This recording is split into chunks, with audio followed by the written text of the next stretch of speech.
Thanks for joining us, and today we're going to talk about spirituality and hierarchy.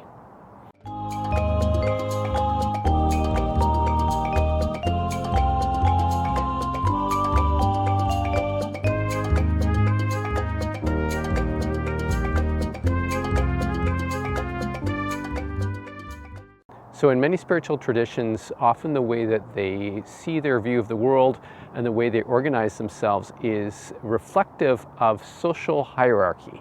And so we all know about social hierarchy in stratified societies. Every society that we're aware of is a stratified society, meaning that you have people at the top and then people at the bottom and then a whole range of people sort of in the middle, if you will. The challenge is that spirituality is, we want something in our own spiritual development. We want something that is beyond what we get in our social environment. Now, this goes without saying, but it needs to be said. And so what people will want, often people who are drawn into a spiritual path that is maybe not associated with religion, is because they want to go through a process of self-development, of internal transformation, of change. And the reason they need something, because what they innately feel is what they get from society, from family, from friends or whatever, is insufficient for their spiritual development. The control mechanisms that are inherent in society, you do not want in your spiritual development. So you may be thinking, well, what does this mean? Does this mean that I can't even have a teacher because there's a hierarchical relationship between a teacher and student? I'm not saying that at all. But what I'm saying is that in spiritual circles, in spiritual organizations, they tend to reproduce the hierarchical structure of society within that. And it's true that the goals of any kind of spiritual tradition are not about preserving the hierarchy. In practice, in reality, that's usually what ends up happening. And so we know, I have experience with self-realization fellowship, so I've seen the hierarchy firsthand in a spiritual context, right? Controlling the way that people think, controlling the way that people approach their spirituality, right? What it means is that it puts limits on the individual's ability to change. And in spirituality, we want the change, right? So if we were to prioritize in our own spiritual development, what's more important? Following the rules, following an order, following the direction of a hierarchy, or the actual internal transformation and spiritual development? What's more important to you? For me, the actual spiritual development is more important. Preserving the social rules and the social hierarchy are not as important. And I would venture to say that the hierarchy is unnecessary for spiritual development. Now, this doesn't mean that there can't be relationships between student and teacher, right? But what we have seen time and time again in spiritual circles is people put the teacher, the guru, on a pedestal, putting them basically next to the divine, next to God, saying that they are perfect and we must follow unquestionably what they say, not necessarily what they do, but what they say, right? So this puts a lot of people's own power for change, right, or the ability, their discretion to make changes, to adapt their spiritual practice as needed. It puts it in the hands of somebody who's not experiencing those things firsthand, meaning the teacher, right? The teacher can't live the student's life. The teacher has a different life. They have different experiences, right? They may have learned some things, right? They're going to share some knowledge which can be helpful to others. Absolutely. That is very important. And the teacher, in my mind, has a sacred responsibility, if you will, of sharing whatever they can with the student to help empower the student.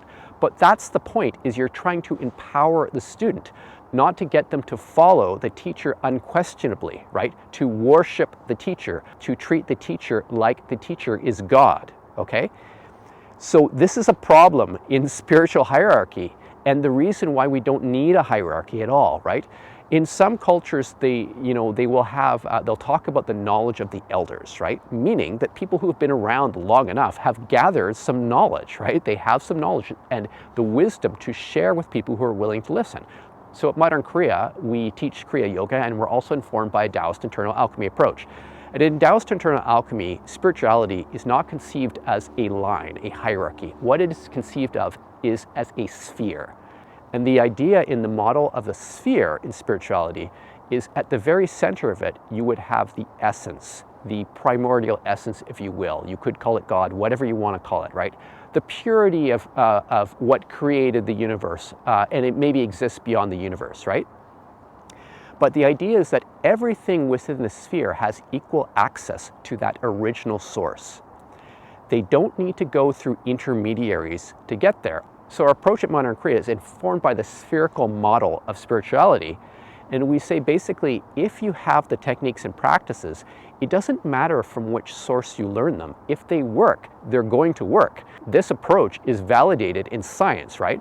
Where you get an experiment happening in one locality with specific set of conditions and another experiment in another locality with the same conditions, you're going to get the same result at the end of the day. So consequently, where the student learned the knowledge is immaterial.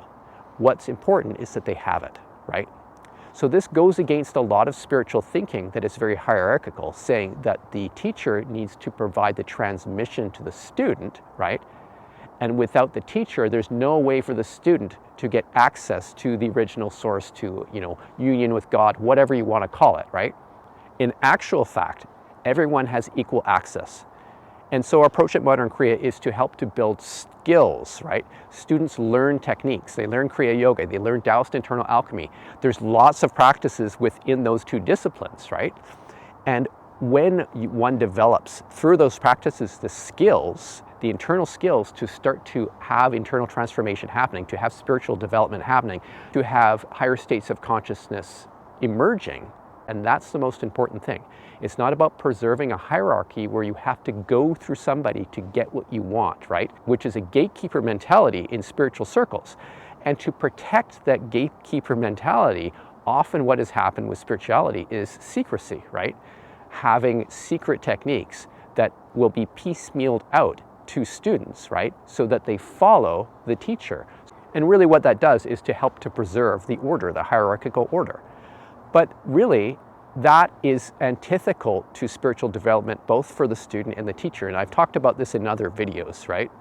Where really it's like a spiritual elder is a better concept for the teacher. I mean, the teacher is going to show the student stuff and provide some information based on the teacher's experiences. But both the student and the teacher are developing, right? It's just that the teacher has developed some skills, some knowledge, and then they can share that. Doesn't mean that they're perfect. And so why create a hierarchy so that they're esteemed as next to God, right? It makes no sense. It really sets limitations for everyone, and we don't want that, because what we want is no limitations for spiritual development, right? If you truly want spiritual development, you do not want limitations. You want to go beyond limitations, right? That's really what transformation is about. So I urge you to think about these two different models, right? The hierarchical or linear relationship of spirituality, right? You assume that if you follow that linear path, you're going to get what you want at the end, right? Or the spherical model of spirituality, where everyone has equal access to the source. They just need to learn how to make that stronger connection. So if you have any questions about this video, feel free to send me an email at info@modernkriya.com. Also check our website at modernkriya.com and our YouTube channel. So thanks for joining us, and we will see you next time.